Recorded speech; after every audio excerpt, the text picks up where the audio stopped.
À propos d'économie, quel bilan celui qui a été surnommé M. PNDS peut faire Je ne vous coupe pas. Je vous donne un exemple, par exemple. Vous savez, mon ami et frère, M. Lik Derema, le plus ancien premier ministre du Mali, ici je vous donne son parcours, lui il est agrégé d'histoire. Mais il était Premier ministre Mali. Oui, on a eu aussi des premiers ministres journalistes. C'est vrai qu'il a fait les diplômés de l'École supérieure de commerce de Paris, mais il a d'abord fait l'agrégation d'histoire. Ouais, donc ce qui est important, c'est ce que je vous ai dit, c'est la volonté, l'engagement, la vision et la détermination. C'est ça qui est important. Alors, retour donc à l'autre question. On vous a nommé M. PNDS. Quel bilan faites-vous de votre PNDS? Le PNDS me semble être en très bonne voie. Vous savez, j'entends des critiques à gauche, à droite. Vous allez m'expliquer le terme d'expression souvent. Il y en a qui disent qu'on ne mange pas la croissance, il y en a qui disent que l'argent ne circule pas, etc. Mais il faut bien que les jeunes burkinabés comprennent qu'on ne peut pas construire une nation de cette façon. Regardez un pays comme la Corée du Sud. La Corée du Sud est au même niveau de développement que la Côte d'Ivoire et l'ensemble de nos pays en 1960. Comment ça se fait aujourd'hui que l'équation historique était totalement renversée en 50 ans? Mais ils ont travaillé, nous on n'a pas travaillé, c'est tout.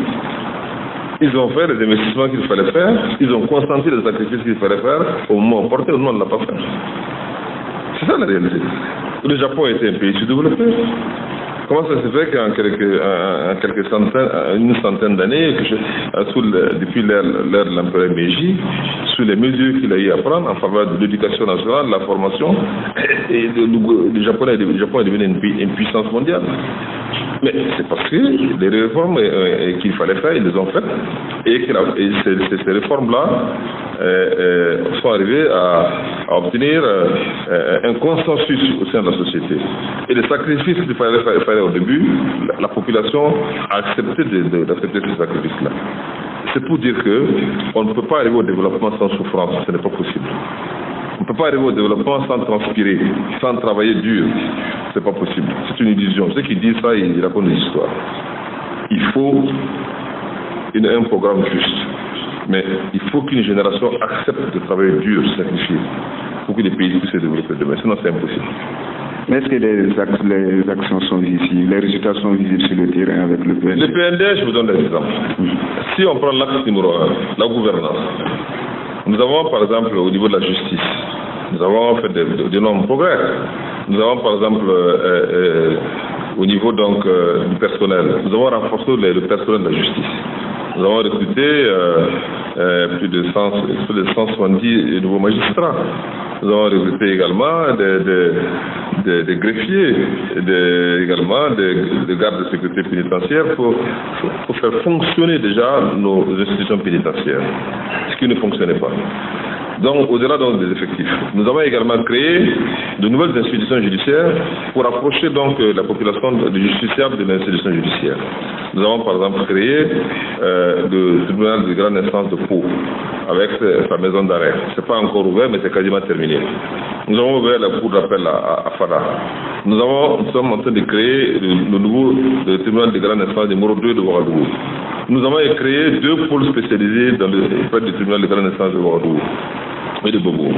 Un pôle spécialisé sur le terrorisme et un pôle spécialisé sur les crimes économiques. Et nous avons été, au-delà de ça, nous avons également amplifié la lutte contre la corruption. Les lois CNT de prévention et de lutte contre la corruption, nous avons opérationnalisé à travers l'adoption de 3 décrets. Le décret donc de délit d'apparence, qui réprime le délit d'apparence. Le décret qui réglemente les cadeaux indus et également le décret qui oblige tous ceux qui occupent des charges publiques à ce niveau à déclarer leurs biens. Voilà, de manière à ce que nous puissions assurer donc la traçabilité de tout cela. Donc nous sommes allés assez loin en matière donc de gouvernance et d'indépendance de la justice. Puisque désormais le président du FASTO n'est plus le président du Conseil supérieur de la magistrature. La justice est totalement indépendante. Donc nous sommes très très très loin. Il n'y a pas beaucoup de pays africains qui sont arrivés à ce niveau, donc là où de séparation des institutions et d'équilibre des institutions, que ce que le président Roch Marc Christian Kaboré a fait. Et nous allons poursuivre. Ça, c'est au niveau donc de la justice. Si vous regardez au niveau donc de l'acte numéro 2, qui concerne les capitales humains, en matière de santé, nous avons pris une mesure sociale très forte. Dès que nous sommes arrivés aux responsabilités, la gratuité des soins pour les femmes enceintes et les enfants de moins de 5 ans, qui ont permis donc de sauver des millions de vies humaines et diminuer donc de manière importante la mortalité intra-hospitalière des femmes et des enfants. Et nous allons continuer à le faire. Ça coûte beaucoup d'argent, mais c'est un engagement politique que nous avons pris. Et nous allons poursuivre. Nous allons le poursuivre. Nous irons même plus loin, puisque à partir de 2018, nous allons mettre en œuvre l'assurance maladie universelle. Alors donc, ça c'est nous. C'est la nous allons la mettre en œuvre. Donc ça c'est en matière de santé. C'est les résultats qui sont là. Et en matière de santé, la politique de mon gouvernement, c'est de dire il ne faut pas qu'un Burkinabé soit éloigné d'un centre de santé de plus de 5 km. Donc qu'est-ce que nous avons fait? Nous avons construit 157 nouveaux CSPS. Nous avons transformé à peu près une quarantaine, un peu moins d'une quarantaine donc, de CSPS en centre médical avec antenne chirurgicale. Nous avons également créé un CHR. Alors donc, oui, et tout cela, nous avons l'ambition de créer dans chaque région un CHU. Donc, en matière de santé, nous avons également mis à niveau les équipements qu'il y a dans les infrastructures donc, de santé. C'est-à-dire que nous ne voulons plus que quand nos compatriotes vont dans les CSPS, dans les CMA, dans les CHR ou dans les CHU, qu'ils manquent de l'alcool, du mercurochrome, de l'aspirine, non. Ou bien qu'il manque une table pour ausculter et pour examiner les malades, etc. Non.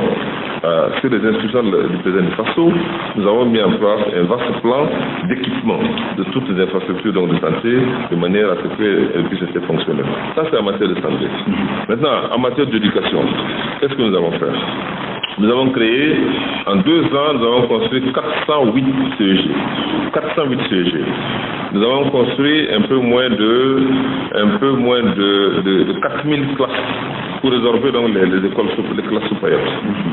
Nous avons construit un peu moins de 4000 classes au total. Et je vous dis, 408 CEG, un peu plus de 4000 classes pour résorber les classes supérieures. Et nous avons également construit 55 lycées. Et nous avons ouvert à partir de la rentrée 2017-2018 2 lycées scientifiques pour pallier à ce problème que nous avons. Il y a une chose que les jeunes burkinabés doivent comprendre. Il n'est pas normal que sur près de 130 000 bacheliers au Burkina Faso chaque année, on a à peine 150 qui ont fait un bac C ou un bac E, donc ceux qui ont vocation à devenir des scientifiques demain. C'est ça qu'il faut investir. Tant pis ce sera comme ça, mais la plupart des jeunes qui gagnent le bac, qui sont admis au bac, ils vont à l'université, ils sortent avec des diplômes, mais qui ne sont pas adaptés aux besoins du marché du travail. Il faut absolument que nous arrivions à diversifier l'offre de formation en faveur donc de l'enseignement technique et professionnel, en faveur également de l'enseignement scientifique. Et c'est ce que nous faisons. Et tout en assurant la promotion de tous, puisque la politique de mon gouvernement, c'est de faire en sorte que l'éducation soit gratuite ou obligatoire jusqu'à 16 ans. Et c'est ce que nous essayons de faire. Donc ça, c'est en matière d'éducation. Au niveau de l'université, nous avons trouvé l'université dans une situation totalement lamentable, abandonnée. Ça faisait la honte de notre pays. Donc nous avons pris le problème à bras le corps. Nous avons donc nous avons mis en place un programme qui va nous permettre, d'ici l'année prochaine, de mettre fin de réaliser le rattrapage des années académiques. Parce que, deuxièmement, l'université de Ouaga 2, qui était totalement bloquée, on a relancé donc des travaux d'infrastructure de construction de l'université de Ouaga 2, qui est en bonne voie, et nous avons lancé un vaste chantier de construction d'infrastructures dans le terrain de l'université.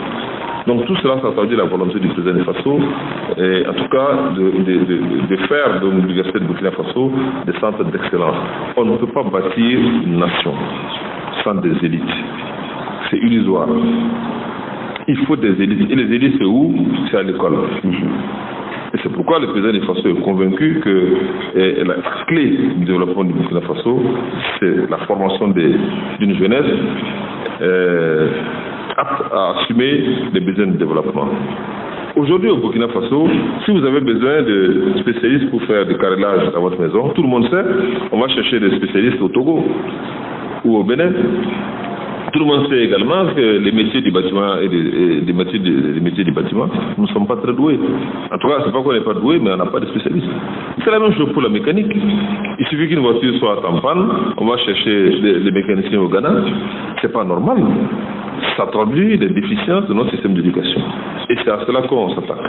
Alors, on ne pourra pas faire tout le bilan ici au niveau de cette émission. Non, on m'avait demandé de faire le bilan de la mise en œuvre du PNDS.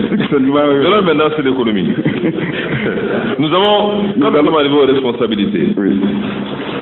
En 2015, la richesse nationale, mesurée par ce qu'on appelle le PIB, le produit intérieur brut, avait augmenté de 4% seulement en 2015. Quand nous sommes arrivés aux responsabilités, grâce aux mesures que nous avons mises en œuvre, et dans un environnement qui était difficile, puisque vous vous souviendrez que les premiers attentats terroristes sur Kwame Nkrumah a eu lieu, je crois que c'est le 16 janvier 2016. Donc, dans cet environnement, malgré toutes ces difficultés, nous sommes arrivés à apporter le taux de croissance de l'économie à 5,9%. Et ça, c'était en 2016. Et en 2017, la performance a atteint 6,7%. Donc, cette année, nous avons l'ambition d'aller un peu plus loin encore. Alors, il faut que les jeunes burkinabés comprennent que le développement, l'augmentation du niveau de vie, ça s'obtient après plusieurs années d'augmentation de la richesse nationale. Il faut qu'il y ait un effet cumulatif d'augmentation du revenu et de l'épargne. Il faut qu'il y ait une augmentation du niveau de vie. Si vous avez une croissance qui est de 6,7%, c'est bien, mais il faut qu'on arrive à tenir cette tendance sur la durée, sur 5 ans, sur 10 ans, de manière à ce que l'impact sur le revenu par tête d'habitant soit très sensible. C'est ça la question. Donc c'est pourquoi on va solliciter votre intelligence pour pouvoir poursuivre dans cette émission. Très bien, continuez. Oui, le modèle PPP inspiré par le PNDS ne semble pas compris de tous et est considéré comme un nouveau moyen de corruption et de braderie des richesses nationales. Qu'en pensez-vous? Je ne partage pas ce point de vue. Vous savez, tout cela est venu d'un constat. L'année dernière, au niveau du gouvernement, on s'est aperçu que le taux d'investissement avait besoin d'être soutenu, d'être boosté. C'est pourquoi nous avons demandé au Parlement qu'on nous donne la possibilité donc de passer des PPP selon des procédures plus accélérées. Alors, d'aucuns ont pensé que l'ambition du gouvernement, c'était de faire, en tout cas, des choses qui ne sont pas orthodoxes. Alors, ça n'a rien à voir. Notre ambition, c'était simplement d'aller vite. Alors, c'est pourquoi nous avons demandé cette facilité pour aller vite dans les PPP. Dans les PPP, vous avez plusieurs types de PPP. Vous avez ce qu'on appelle les Build Operate and Transfer, qui ne se traduisent pas par de la dette. Il y a un opérateur industriel qui vient, un privé qui vient, qui dit écoutez, vous voulez construire cette route entre Tougan et Waïbia, écoutez, moi je la construis. Mais vous me donnez une concession et qui me permet de l'exploiter pendant peut-être, je sais pas, 50 ans. Ça veut dire que tous ceux qui vont exploiter la route vont me payer un droit d'utilisation de la route, un péage. Et quand j'aurai remboursé, quand j'aurai fini de récupérer ce que j'ai investi, je vous remets votre route. Ça, c'est un conseil de PPP qui est totalement intéressant, qui est neutre pour les finances publiques. Vous avez d'autres formes de PPP, là où l'opérateur économique, il amène son financement, qui peut être lourd pour l'État. Bon, nous, le président du Faso est très clair. Il a donné des instructions très précises sur ces questions. Comme je vous l'ai dit, ce qui fait sa force, c'est qu'il est viscéralement attaché à la défense de l'intérêt national. Donc, tous les PPP qui vont se traduire par des conditions financières ruineuses pour les Burkina Faso, on n'en veut pas. On ne prend que les PPP qui sont cohérentes avec la soutenabilité de nos finances publiques. avec la soutenabilité de notre taux d'endettement et également avec des conditions financières qui nous arrangent. Donc, ce qui au fond, c'est ce qui est dans cette affaire des PPP, il faudrait que les Burkinabés aient confiance. Le gouvernement et les présidents du Faso, nous sont des patriotes. Nous n'allons jamais brader l'intérêt national ou quoi que ce soit. Ok, alors parlons à présent du programme d'urgence pour le Sahel. À quelle étape de ce programme sommes-nous et quel bilan peut-on en faire? Le programme d'urgence pour le Sahel, le PUS, d'abord, quelle est son origine? Nous sommes partis du principe que dans la lutte contre le terrorisme au nord, que la réponse sécuritaire seule ne suffirait pas. Qu'il fallait donc coupler une réponse économique et sociale à une réponse purement sécuritaire. Et c'est ce que nous avons fait. Parce que dans notre stratégie, nous pensons qu'il faut couper les terroristes de leur base. Il faut empêcher que les terroristes puissent exploiter la misère des populations, la frustration des populations, et c'est pourquoi nous avons mis les puces en place. 455 milliards, c'est le programme depuis 3 ans. Donc 2017, 2018, 2020, 455 milliards. L'année dernière, nous avons déjà investi 81 milliards entre le mois d'août et le mois de décembre. Cette année, nous prévoyons d'investir à peu près 150 milliards. Et ces 150 milliards, l'essentiel donc de ces montants est déjà mobilisé. On a un gap de financement d'à peu près 36 milliards que nous cherchons donc à obtenir auprès de nos partenaires techniques et financiers.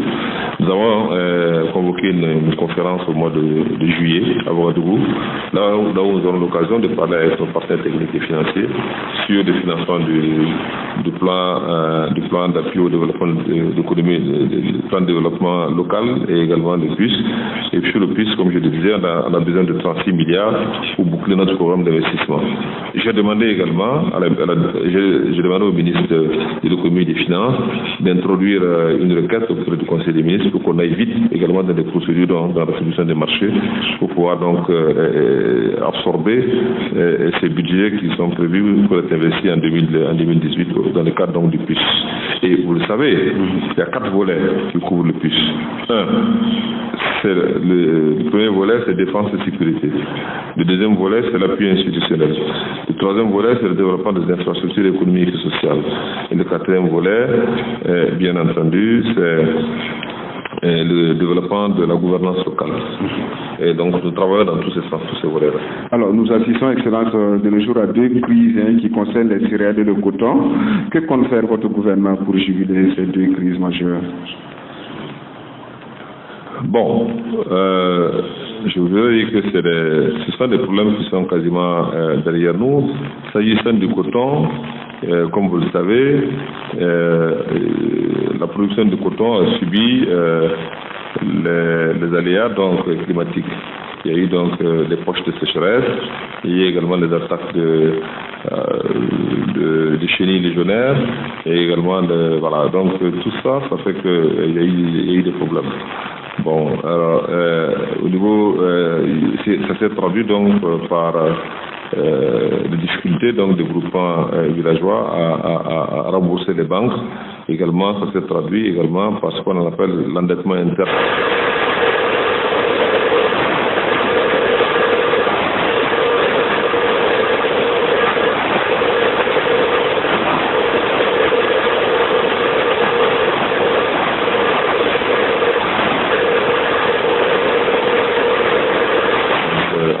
Dans ce qu'ils appellent l'endettement extérieur, ce que le secteur doit aux banques, une solution a été trouvée. Ce qui concerne également l'endettement intérieur, là aussi, une solution a été trouvée en rapport avec le soutien du gouvernement. Et puis, il y a une dimension qui est encore plus importante, c'est la garantie du prix d'achat. Puisque pour l'année de la saison, la campagne 2018-2019, il faut annoncer dès maintenant le prix d'achat aux producteurs. Le prix d'achat aux producteurs a été fixé à 250 francs le kilo, et ça en hausse de 5 francs CFA le kilo. Et ça, c'est un effort que le gouvernement a consenti. Et en plus de ce que le gouvernement a consenti comme effort, c'est un financement, c'est une subvention à tout ce qui concerne donc les acquisitions d'intrants notamment donc les NPK, l'urée également, tout ce qui concerne donc les insecticides, et puis également donc voilà, donc l'urée, donc tous ces produits donc vont bénéficier donc de subventions de la part de l'État.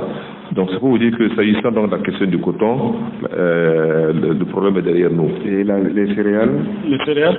Au niveau des céréales, alors en septembre, lorsque nous avons fait la première évaluation de la campagne céréalière, nous étions sur des données qui montraient que la production était relativement stable. Lorsque nous avons fait la deuxième évaluation, il y a quelques mois, on s'est aperçu qu'en réalité, on avait un déficit céréalier d'à peu près 477 000 tonnes, soit un recul donc, de la production céréalière d'à peu près 11%. Alors, c'est là que nous avons mis en place un plan donc, de soutien aux populations vulnérables. Et le gouvernement a mis ce plan qui a été adopté il y a quelques semaines en Conseil des ministres. Et nous avons donc alerté tous nos partenaires techniques et financiers pour éviter qu'il y ait une catastrophe alimentaire dans notre pays, puisque selon les estimations que nous avons faites, 900 000 personnes à peu près seraient exposées à un risque en tout cas alimentaire au cours donc, de la période de soudure. Donc toute la période qui part de maintenant jusqu'à on va dire jusqu'en octobre. Donc nous avons mis un plan de riposte. Avec nos partenaires techniques et financiers et actuellement nous sommes en train donc de les sensibiliser pour boucler les financements de manière à pouvoir donc opérationnaliser rapidement donc ce plan. Donc personne ne mourra de faim? Personne ne mourra de faim.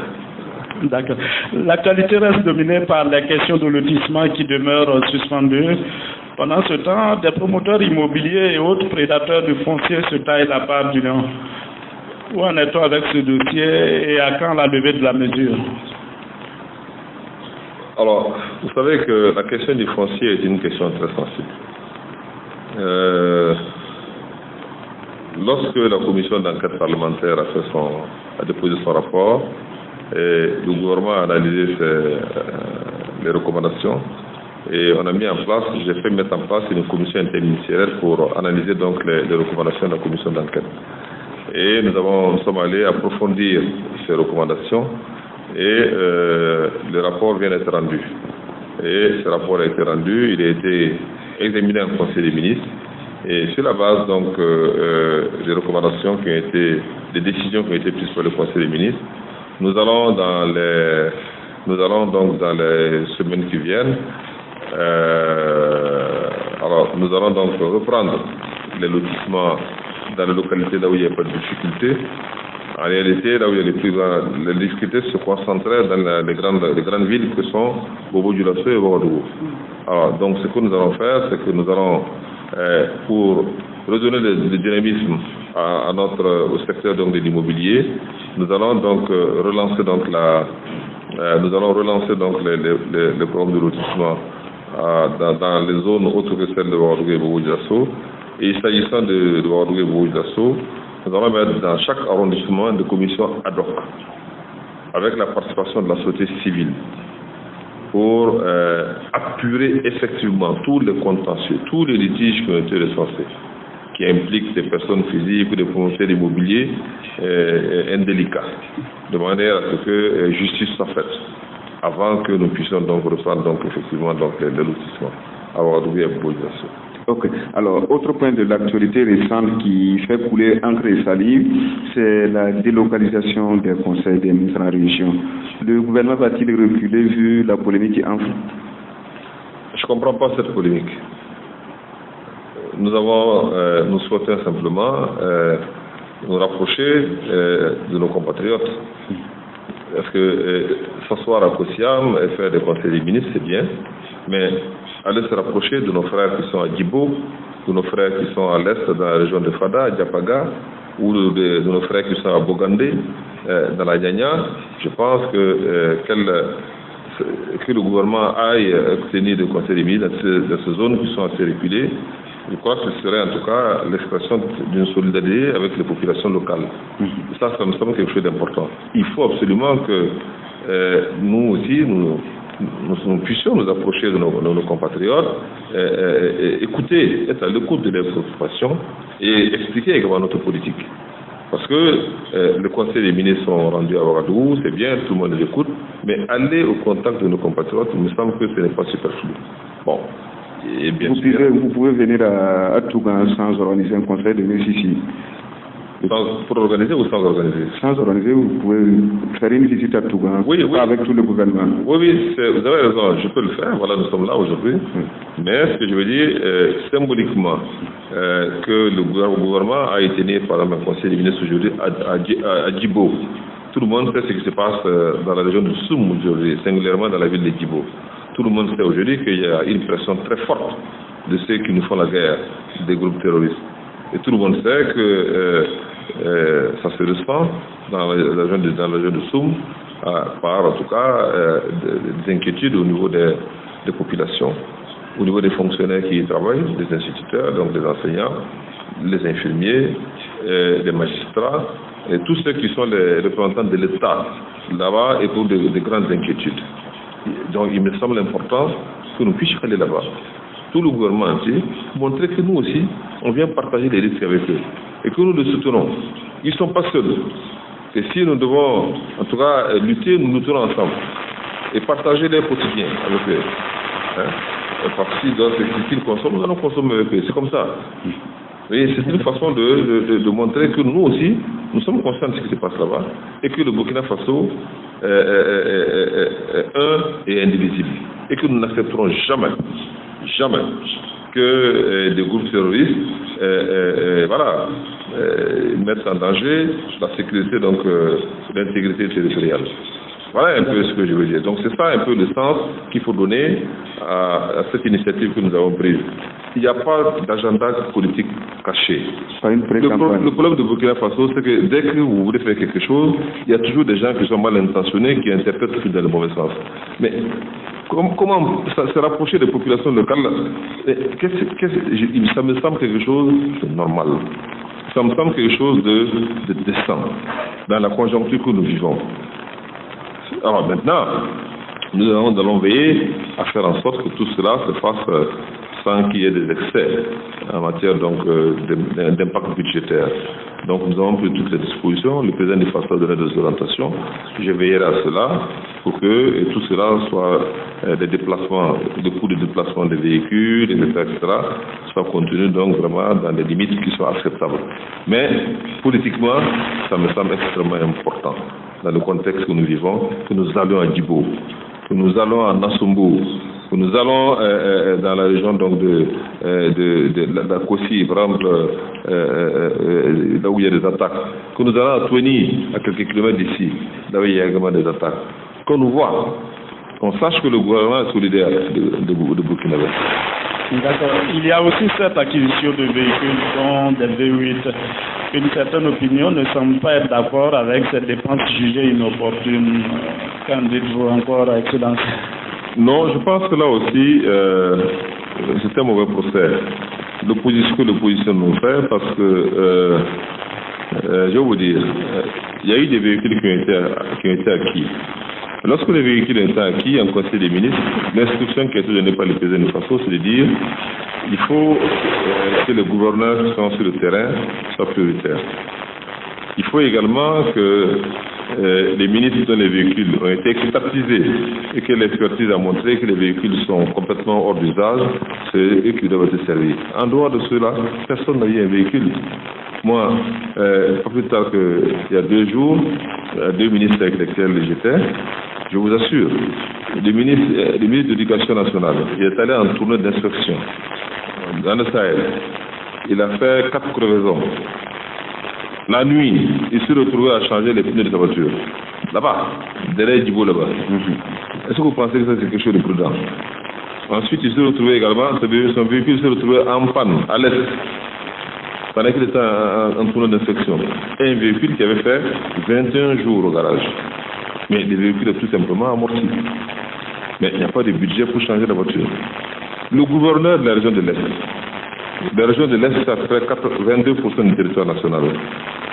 Tout le monde sait qu'il y a des tentatives de création d'instabilité dans cette zone-là. Il n'a pas de véhicule, son véhicule est endommagé.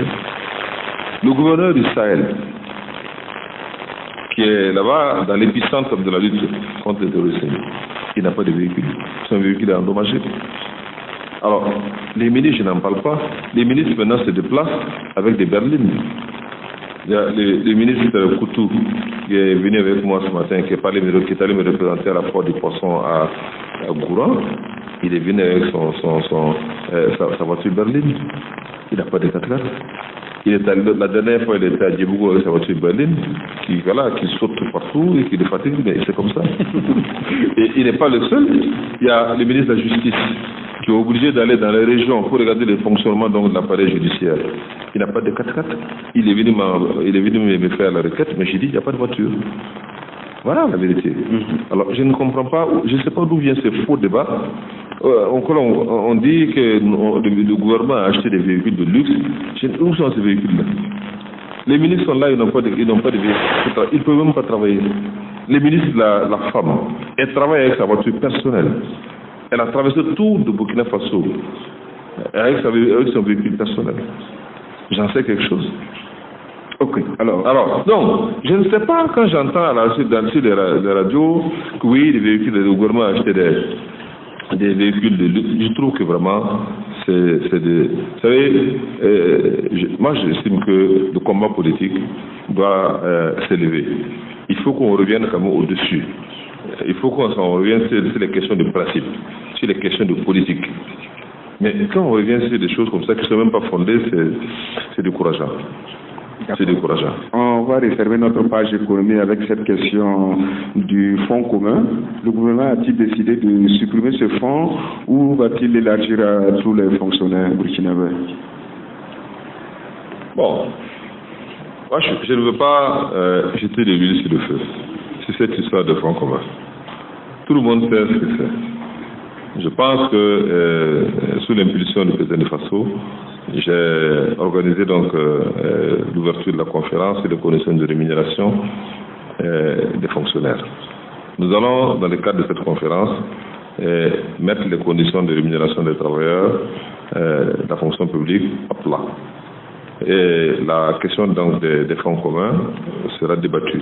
Comme la question également des primes, des indemnités, et de manière à éviter toutes les injustices auxquelles nous assistons aujourd'hui. Selon qu'un agent de la fonction publique est dans une administration, et son camarade qui a fait le même cursus que lui est dans une autre administration, les conditions salariales, indemnitaires peuvent être complètement différentes. Ce qui crée des injustices, des frustrations et des iniquités qui ne sont pas acceptables par rapport aux principes qui gouvernent la fonction publique. Alors, nous allons donc organiser ces discussions pour essayer d'obtenir une réorganisation donc, des conditions de rémunération sur la base de principes simples qui sont, en tout cas, de niveau de diplôme. Diplôme égal, salaire égal, vous voulez dire? Exactement, vous avez raison, diplôme égal, salaire égal, mais également selon l'efficacité de notre travail. Vous savez, il y en a qui peuvent venir au travail, mais qui ne sont pas ponctuels. Il y en a qui peuvent venir au travail également, qui passent leur temps à téléphoner, ou bien qui sortent les faire des courses. Il faut quand même qu'on ait le courage de... Tout le monde sait aujourd'hui que notre fonction publique a des difficultés. Si nous voulons que notre pays change, et c'est notre responsabilité de le faire. Ce n'est pas des étrangers qui vont venir nous dire « Ah, voici les problèmes de votre administration ». C'est nous qui devons le faire. Je vous donne un exemple que tout le monde connaît. Notre administration aujourd'hui, tout le monde sait qu'à Koudougou aujourd'hui, c'est devenu un endroit où les fonctionnaires vont se faire payer des perdièmes. Tous les ministères organisent aujourd'hui des séminaires à Koudougou pour se faire verser des perdièmes. Il y en a même j'ai appris qu'il y en a qui sont tellement fréquents à Koudougou qu'ils ont dû louer un deuxième logement là-bas. Sur 30 jours dans le mois, 21 jours ils sont à Koudougou. Ils vont y marcher ici, dans un séminaire, ils sautent là-bas, ils vont dans un autre séminaire, ils démarrent, mais c'est pas tenable. Il y a un ministre qui m'a dit, écoutez, monsieur le Premier ministre, je ne comprends pas. Au titre donc des per diem sur les séminaires délocalisés, j'ai fait le point à fin novembre. J'en avais pour près de 900 millions de francs CFA. Un seul ministère. Per diem. Vous demandez à un collaborateur aujourd'hui de vous faire une note. Il considère que c'est un travail qui n'est pas ordinaire. Il dit non, il faut qu'il soit payé. Vous vous demandez quand vous faites un petit travail. Non, on dit qu'il faut que ce soit, il faut mettre en place un comité. Et dans le comité, tout le monde est payé. Les ministres, les directeurs, les compagnies, chacun est marge au détriment de l'État. Ça, c'est une situation que je trouve qui est dommageable. Parce que, à ces rythmes-là, on augmente ce qu'on appelle la masse salariale. On augmente également ce qu'on appelle les dépenses courantes. Et ce faisant, on empêche l'État d'avoir les ressources dont il a besoin pour financer les investissements. Un pays n'est pas se développer sans investissements. C'est ça qui est en jeu dans cette affaire. Donc, ce que nous disons simplement, c'est que nous souhaitons qu'il y ait un débat sincère sur tous ces dossiers qui concernent les conditions de rémunération des fonctionnaires. Il n'y a pas quelque chose qui est ciblé particulièrement. Il s'agit simplement de faire en sorte que nous revenons sur des principes d'équité, de justice et des principes qui soient motivants pour tout le monde. C'est ça la question. D'accord, nous allons poursuivre en marquant une pause pour écouter quelques témoignages sur votre personne. Je m'appelle Lassane Sabadougou, je suis le secrétaire exécutif du mouvement du peuple pour le progrès. 2 ans effectivement après la mise en place du gouvernement conduit par M. Paul Kabatieba, il est normal que l'on puisse essayer de faire un bilan. Pour notre part, parti majoritaire, nous avons un regard très objectif par rapport à ce qui est fait depuis 2 ans, de manière objective. Nous disons que le bilan auquel nous sommes parvenus c'est un bilan qui est globalement positif, de par les résultats atteints d'abord. Et ensuite également, en tenant compte du contexte dans lequel ce bilan a pu se réaliser. Et un contexte qui n'est pas du tout facile, avec les défis sécuritaires, avec la gestion du front social, avec également, malheureusement, les contre-performances liées à la saison hivernale passée. C'est un travail gigantesque. Mais nous ne sommes pas de nature à regarder chaque fois dans les rétroviseurs. Les défis que notre peuple doit relever sont des défis immenses. Le chemin parcouru, même s'il est important, n'a rien à voir avec le chemin qui reste à parcourir. Il y a des attentes très fortes de nos populations qui doivent être relevées le plus tôt possible. Donc l'essentiel pour nous n'est pas seulement de regarder ce que nous avons fait. Le plus important, c'est d'avoir les yeux tournés vers l'avenir, voir ce qu'on doit faire, ce qu'on doit mettre en place comme dispositif, comme stratégie, comme ressources, comme énergie, pour trouver des réponses aux préoccupations des populations. Je suis Rabi Yamouego, je suis le porte-parole de l'UPC. Comme au niveau de notre parti, et vous le savez, nous avons à maintes reprises donné notre position par rapport à la gouvernance actuelle. Nous avons dit qu'il n'y a pas de changement. C'est pour ça qu'à l'an 1, nous avons dit au niveau même de l'UPC, c'est une année perdue. À l'an 2, il y a eu aussi un remaniement. Les problèmes qui assaillissaient le peuple burkinabé en l'an 1 se retrouvent en l'an 2. Aujourd'hui, vous savez que nous sommes dans une situation d'insécurité criable. Nous sommes actuellement sous la chaleur, voyant manque d'énergie. La gouvernance souffre de beaucoup de maux. Les ministres peinent à prendre leur marque. Ils veulent faire du tourisme au niveau des régions, soit déjà des conseils ministres délocalisés. Cette situation nous a amené à dire au gouvernement de Paul Kabatieba que c'est bien, mais ce n'est pas arrivé. Mais comme c'est eux qui travaillent et que le peuple juge, nous avons dit c'est bien, mais on peut mieux faire. Nous ne critiquons pas la personne de Kabatieba. Nous n'avons rien contre la personne. Nous jugeons le travail de Paul Kabatieba. Donc ça fait 2 choses. Et sur ce plan du travail, nous pensons d'abord que c'est insuffisant. Alors, l'opposition juge que le travail est insuffisant. Commentaire? Ils sont dans leur rôle de critiquer. Ils sont dans leur rôle. Il faut accepter cela. Mais simplement, ce que je veux dire, c'est que quand j'écoute les chefs de l'opposition s'exprimer, l'autre jour, j'ai écouté avec attention le chef de l'opposition politique s'exprimer. Je trouvais que c'était pathétique. Il n'y avait rien de consistant dans son discours. Il a attaqué par exemple la question de la banque agricole. Je ne comprends pas. Et c'est un instrument de financement du développement de notre économie nationale, un secteur aussi important que l'agriculture. Et quand on se bat pour mettre en place une institution de cette nature, que quelqu'un trouve à critiquer cela, je ne comprends pas. Alors j'ai écouté les arguments, qui sont les actionnaires, bon ça c'est vraiment des détails. Hein? Mon directeur de cabinet est là, il est assis, celui qui a monté le dossier de A à Z, il peut lui donner les détails techniques. Ce qui est important, c'est la création de l'institution et la vision politique. Nous voulons créer un instrument pour mettre à la disposition du monde agricole pour financer l'agriculture, moderniser l'agriculture. Nous sommes conscients que l'agriculture burkinabé ne pourra évoluer que si les paysans acquièrent des matériels de mécanisation, que s'ils disposent également des intrants, que si ils arrivent donc à se... Voilà, c'est ça qui est important. Donc, je ne comprends pas, tout le reste est dérisoire. Donc, ça c'est un. Deuxièmement, quand j'écoute également les critiques sur... également, je crois qu'il y avait une critique qui touchait à l'ONATEL, je crois que c'est l'ONATEL, les conditions de cession des actions. Tout ça, nous avons les explications techniques, on n'a rien à cacher, nous sommes transparents. C'est pour dire que de manière générale, l'opposition politique, là où moi je suis serein par rapport à l'opposition politique. Pourquoi? Parce qu'ils n'ont pas de projet. Vous prenez tous les opposants, que ce soit le CDP, que ce soit l'UPC, etc. Aucun de ces partis n'a un projet crédible. Rien. Vous le demandez aujourd'hui, si on vous donne le pouvoir, qu'est-ce que vous allez faire? Ils ne savent pas. La différence entre nous et eux, c'est ça. Nous savons exactement où nous allons. Nous savons exactement, nous avons une vision claire de ce qu'il faut pour changer ce pays-là. Et c'est ce que nous essayons de mettre en œuvre.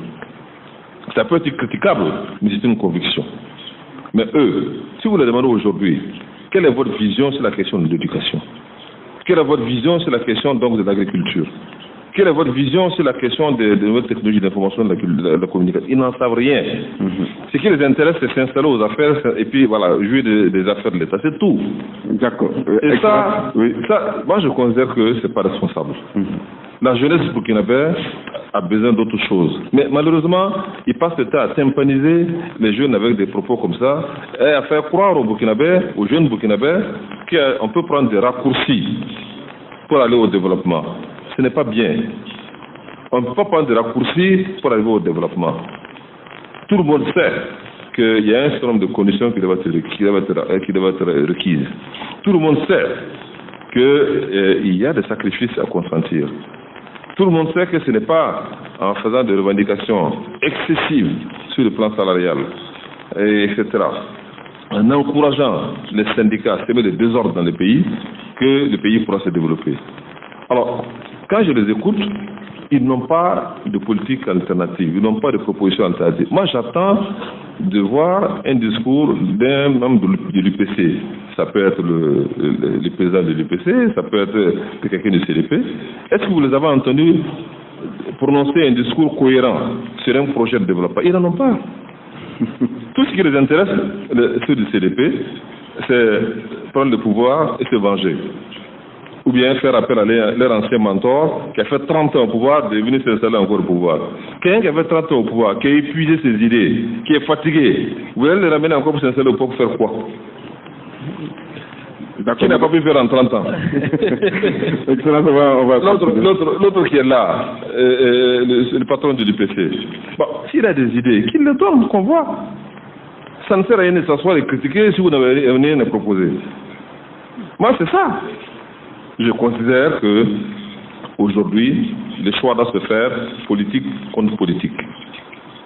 Qu'est-ce que vous avez à proposer en matière donc voilà, quelle est votre vision du développement? Comment sortir le Burkina Faso de la pauvreté? C'est ça la question. Mais ce n'est pas des anecdotes. Des gens, vous avez acheté des voitures, vous avez créé la banque agricole, c'est quoi? C'est dérisoire. Donc, c'est ça la question du monde. Okay. Restons dans la politique, Excellence. On vous demandant peut-être ce qui se passe entre vous et les Barry. Auguste Denis Barry a été accusé de tentative de déstabilisation, Tahirou de mauvaise gestion. Avez-vous décrété un sale temps contre les Barry? Rien du tout. Le ministre Tahirou Barry, c'est un jeune pour lequel j'ai beaucoup d'estime. C'est un jeune qui a beaucoup de capacités, qui a beaucoup d'élan, de sincérité. J'ai été surpris par son comportement, mais je le laisse assumer ses choix. Voilà, il dit des choses des fois désagréables à l'endroit du président du Faso, à mon endroit également, mais ça c'est pas important. Nous sommes en politique. Ce qui est important, c'est, comme je l'ai dit, ce sont les choix que l'on fait pour le pays. Et également, c'est la sincérité que l'on met, que l'on a pour mettre en œuvre ces choix-là. C'est ça la question. Est-ce que les programmes qu'il propose sont justes? Est-ce qu'il est convaincu? Vous savez, les gens parlent, mais je ne suis pas sûr qu'eux-mêmes croient à ce qu'ils disent. Ils parlent comme ça pour remuer les foules, mais ils ne croient pas à ce qu'ils disent. Et l'autre Barry, Excellence? Et quel Barry? Auguste Denis. Je ne le connais pas, mais je sais que c'est un militaire. Il a des problèmes avec la justice. Moi, je ne me mêle pas des problèmes de justice. Il n'a qu'à régler ses problèmes avec la justice. Quand il va sortir de ça, il viendra, s'il veut faire la politique. Là, on va parler. Mais pour l'instant, bon, la justice l'a appréhendé pour des motifs bien précis. Laissons la justice faire son travail. Après, on verra.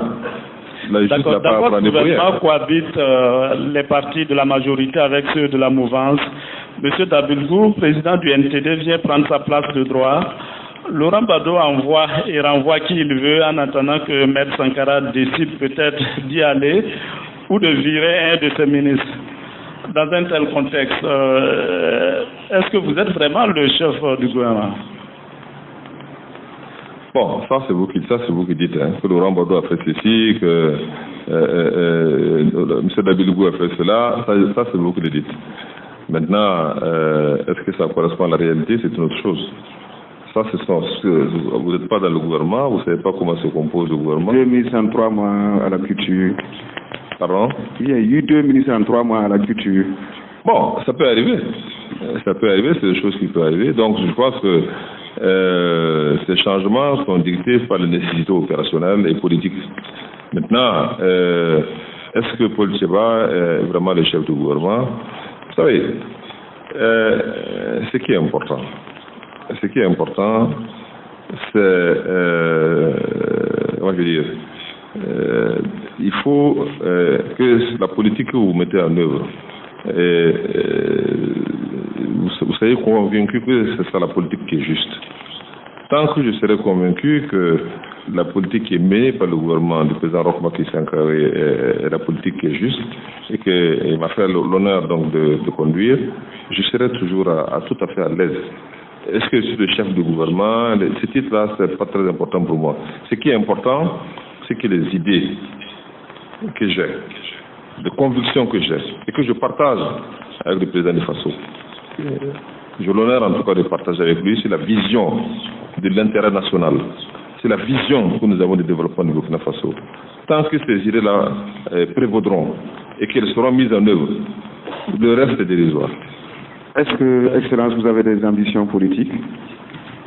Je ne sais pas ce que vous appelez faire de la politique. Vous êtes arrivé au gouvernement en tant que technocrate, pas politicien. Mais ça n'existe pas un technocrate. Tous ceux qui s'intéressent à la vie de leur pays, à la vie de leur peuple,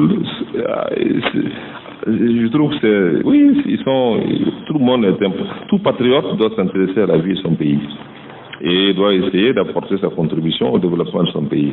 Maintenant, si vous appelez politique, s'asseoir, passer le temps à dire du mal des autres, à ne rien proposer, voilà, ça, si c'est ce genre de politique, ça ne m'intéresse pas. Mais en revanche, si c'est avoir toujours une force de proposition, avoir toujours la capacité d'engager, de s'engager pour mettre fin à la pauvreté, mettre fin à la maladie, mettre fin aux souffrances de Burkinabé, aux côtés d'un homme d'épaisseur comme le président du Faso, oui, ça je le ferai. Ok, nous allons marquer une pause pour écouter des témoignages sur votre personne. Je m'appelle Yann Augustin Blaise, je suis secrétaire général de la Confédération nationale des travailleurs du Burkina. Pour ce qui concerne la Confédération nationale des travailleurs du Burkina, nous voudrions plutôt nous limiter à la question sociale. Les travailleurs, je l'ai dit dans leur grande majorité. À ce niveau, je peux dire que le gouvernement de Paul Kaba-Thiéba s'est débrouillé. C'est le terme qu'il faut, mais il y a encore beaucoup de choses à faire. La manière dont ils ont abordé donc cette question sociale-là me paraît donc à revoir, parce que c'est vrai qu'aujourd'hui il y a une prolifération telle des organisations syndicales que à mon avis, à un moment donné, l'UAS n'a pas été au centre des débats. Donc c'est les corporations qui ont pris le devant, et aujourd'hui on se rend compte qu'il y a beaucoup de difficultés au niveau du gouvernement de gérer les questions cas par cas, et même ils l'ont reconnu et ils reviennent, et je pense que c'est ce que j'ai toujours dit, il faut que le gouvernement repense sa politique en matière sociale. André Norbert, secrétaire général adjoint de la CGTB. Sur la gouvernance de M. Paul Kaba-Thiéba, je dois dire qu'il y a beaucoup de déceptions, parce que les attentes fortes que les Burkinabés nourrissaient suite à l'insurrection, et qui étaient matérialisées même par un slogan du président Kafando, un slogan auquel adhérait tout le monde, c'est que plus rien ne sera comme avant. Malheureusement, le constat que les uns et les autres font, c'est que les choses n'ont pas changé, et dans certains cas même ça s'est aggravé. L'impunité est vraiment cultivée. On constate que pratiquement les choses ne bougent pas. La question du logement est quand même une grande préoccupation pour beaucoup de Burkinabés. Quand on regarde les dossiers de pillage de foncier, aussi bien en milieu rural qu'en milieu urbain, où on avait noté des arrestations, même des incarcérations de maires depuis près de 2 ans, c'est que là aussi les choses sont restées comme ça. Les différents mouvements sociaux, c'est que dans bien de cas, ça concerne des accords non respectés. Et ça, c'est vraiment dommage, et c'est un trait caractéristique de son gouvernement. Alors, réaction rapidement, Excellence. Je remercie M. Yen pour son analyse. Je trouve que M. Yen a fait une analyse qui me semble intéressante. Je pense que c'est une critique que je prends en compte. Maintenant, le secrétaire général adjoint de la CGTB, je l'ai écouté. Bon, je n'ai pas eu la chance de le rencontrer encore, mais ce que je sais simplement, c'est que la CGTB est le produit de notre histoire. Vous êtes plus jeune que moi, peut-être qu'il y a des choses que vous ne pouvez pas comprendre. La CGTB est le produit du mouvement communiste burkinabé, le PCRV. Ce n'est que l'instrument du PCRV. Et le PCRV, son ambition, c'est de faire quoi? C'est de détruire l'État. Et tout ce qu'ils font, ils utilisent donc, il y a le parti, il y a les organisations de masse, et il y a les syndicats, pour semer le désordre dans le pays. Donc, c'est des gens, on se connaît.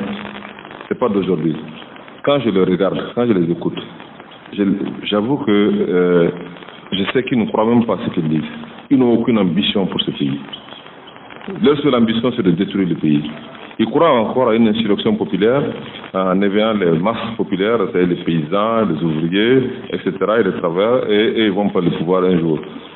Je l'ai dit un jour, j'ai reçu des jeunes qui se réclament de l'IGTB, qui sont venus dans mon bureau. Ils disent, ils sont des syndicats, ils se réclament de l'IGTB. J'ai dit, mais ça veut dire quoi? Ils disent, non, qu'ils sont des rouges. J'ai dit, mais vous êtes des rouges, ça veut dire quoi? Ils disent, bon, voilà, leur affiliation, c'est ça. J'ai dit, mais est-ce que vous connaissez un pays communiste encore dans le monde? Ah, ils ont commencé à parler. J'ai dit, ben, vous savez, cet idéal communiste-là, c'est bien. Nous tous, quand nous étions jeunes, nous avons été séduits par ces idées. Mais on s'est détaché par le temps au fur et à mesure que nous avons évolué. Ce qui est important dans ces idées communistes et socialistes, c'est la sensibilité sociale. C'est la lutte contre les inégalités, la lutte contre l'injustice, la lutte contre la pauvreté. Ça, c'est bien. Mais garder ça comme modèle et vouloir détruire la société, là, ça ne va plus. Excellence. Non, je vais terminer. Non, je vais terminer. C'est important. Aujourd'hui, La CGTB n'est pas un syndicat comme les autres. C'est le syndicat qui est lié à un parti qui a une conception doctrinale qui consiste oui, c'est la lutte des classes. Donc, quand je les écoute parler, ça ne me surprend pas. J'ai regardé hier, il y a un certain nombre de syndicats qui ont déposé des préavis de grève. Quand je regarde les plateformes, bon, il n'y a rien de sérieux. On sent simplement qu'ils répondent à des mots d'ordre. Le parti a donné des mots d'ordre pour semer le désordre dans le pays, c'est tout ce qu'ils font. C'est dommage. Alors, je suis un peu triste pour mon pays, à un moment donné où ce modèle s'est écroulé dans le monde entier. Ce modèle-là de syndicalisme pur et dur, de type marxiste, s'est effondré que dans mon pays, il y a des gens encore qui continuent à véhiculer ce genre d'idées et qui malheureusement abusent la bonne foi des travailleurs. Alors ça, quand on discute de manière calme et responsable des problèmes matériels et moraux des travailleurs, ça c'est normal. Mais que l'on essaye d'utiliser le syndicalisme pour déstabiliser l'État, c'est une autre affaire. Moi je dis, ceux qui veulent faire ça, ils cessent de se cacher derrière le manteau du syndicalisme, qui descendent dans l'arène politique, créer des partis. Voilà, qu'on se voit sur les combats seraient égal en ce moment-là. Nous allons, Excellence, nous avons promené notre micro à travers quelques villes du Burkina pour recueillir les appréciations des 20 populations du Faso et la charité bien ordonnée commençant chez soi. On débute par Touba. Et je précise que dans cette partie, la population vous interpelle également à travers des questions. Depuis qu'il est arrivé à la tête de ce gouvernement, il y a eu beaucoup de changements. Et puis surtout particulièrement à Touba ici, on voit que le goudron qui quitte de Dougou pour venir ici, et à Thomas aussi, il y a le goudron qui quitte Didi qui passe par Thomas pour venir ici. Arriver à la tête du gouvernement dans un contexte un peu difficile. Pour dire qu'il ne connaissait pas la politique, maintenant, il est rentré dans le code de la politique, il commence à apprendre, en tout cas par rapport à son langage d'aujourd'hui, c'est pas la même chose que quand il venait d'arriver. Aujourd'hui, les gens ont faim, ils font des routes, c'est bien, mais il faut qu'ils voient aussi les attentes réelles des populations. Les gens vivent très mal. Il ne faut pas oublier que pour circuler sur une route, il faut d'abord avoir à manger. Sinon, ils travaillent. Mais ils ne se font pas comprendre. Ils n'expliquent pas. Ça fait que les gens même ne voient pas les actions qu'ils sont en train de poser. Moi, c'est Djiré Boubacar, je suis moniteur d'auto-école. Ma question au Premier ministre, c'est de savoir quand l'implantation d'une usine à la vallée du Sourou par rapport à la transformation de nos produits qu'ils produisent là-bas, par exemple les oignons, la tomate. Alors, Excellence, l'implantation, il voulait dire, c'est un mot, c'est évident. Votre réponse, à quand l'implantation d'une usine à la vallée du Sourou? C'est mon obsession. J'en parle tous les jours. Ceux qui sont autour de moi, ceux qui travaillent avec moi, savent que c'est mon obsession. Vous pouvez les demander. Tous ceux qui travaillent autour de moi, ils savent. Mon obsession, c'est de réaliser la transformation structurelle de l'économie. À Bagré, arriver à transformer donc toutes les productions que nous avons là-bas. Le riz, les légumes, les fruits, à les transformer en produits industriels. La vallée de Sourou, c'est le même défi. Mon obsession, c'est d'abord de créer des chambres froides pour pouvoir conserver les oignons, conserver donc la tomate, conserver également le poisson qui est pêché, et mettre en place des décortiqueuses pour le riz qui est produit. Tout le monde sait que la production de riz paddy a décliné donc dans la vallée parce que les étuveuses que nous avons là-bas sont tombées en panne. C'est une catastrophe. Donc, il faut absolument que nous arrivions donc à faire en sorte que Bagré Pôle, que la vallée de Sourou, que Samandani soit des pôles où nous produisons de l'agriculture et que nous devions les transformer. Mon obsession, c'est de transformer la vallée de Sourou parce que je sais qu'avec 31 000 hectares de potentiel agricole, on peut changer la vie des Burkinabés. On peut tout produire. Excellence, direction. Excusez-moi. On peut tout produire. Vous savez, je suis en train de faire tout ce que je peux pour que cette route, vous savez, cette route qui va de Tougan à la vallée, qui fait 42 km, si nous arrivions à la bitumer, et mettre fin au désenclavement de la région de la vallée de Sourou, ce serait une excellente chose. Mais on va plus loin que ça. La vision du gouvernement va plus loin que ça. Nous réfléchissons déjà à la modification du statut de l'AMVS pour donner les moyens financiers à l'AMVS de pouvoir donc faire ces infrastructures nécessaires pour transformer les productions qui sont là-bas. Si vous allez à la vallée de Sourou, vous aurez les larmes aux yeux. Quand vous allez voir les poissons qui sortent de l'eau, mais qui ne peuvent pas être conservés. Vous voyez donc 85 000 tonnes d'oignons qui ont été produits, on ne peut pas les conserver. Des quantités de tonnes de semences qui sont produites, on ne peut pas les conserver. Là, regardez les oignons, le sac de 140 kilos. Quand la saison est bonne, on le vend autour de 42 000 francs le sac. Mais cette année, à cause de la surproduction, on vendait des sacs de 140 kilos autour de 7 500 à 10 000 francs le kilo. C'est une catastrophe. Donc, je vais vous dire une chose. Ça, c'est mon obsession. Mon obsession. L'ambition du gouvernement, mon ambition et celle du président, c'est de faire la transformation. C'est au cœur du programme présidentiel. La transformation agricole pour industrialiser le Burkina Faso. Excellence, on vous a compris. Nous allons solliciter vos brèves opinions sur les sujets suivants. Non, Excellence, disons qu'on est un peu pris par le temps. Est-ce que vous pouvez dire bonjour à la population de Touganjoula? Non, il y avait une question qui m'intéressait, le franc CFA. Le franc CFA. Le temps, on est un peu pris par le temps. Donc, toutes les régions avaient des questions pour vous, on va les noter pour vous après, c'est pour une autre émission. Disais peut-être un bonjour à la population de Touganjoula, très rapidement. Bon. Tout encore, Mabekola. Ala ke nana Tougan bi Somadan na nana ni ministre da nana ni Orukawe anana fo mba en tout cas nous se janno puisque ayan kumben nous se janno munu ben nan ko fe fana du se janno donc nana kamna balontan ke wala namna balontan fle amna dem sunu fle wuna balontan ke amna tuanko fo en tout cas anana be fo donc mais biso madan nafana RTB wino invité kungana kuma gouvernement ka politique da ambi politique mi que gumana Burkina Faso ka concorda donc ambo kuma là donc bon aya kuma que en tout cas bon alors politique kuma en tout cas pour que tiembi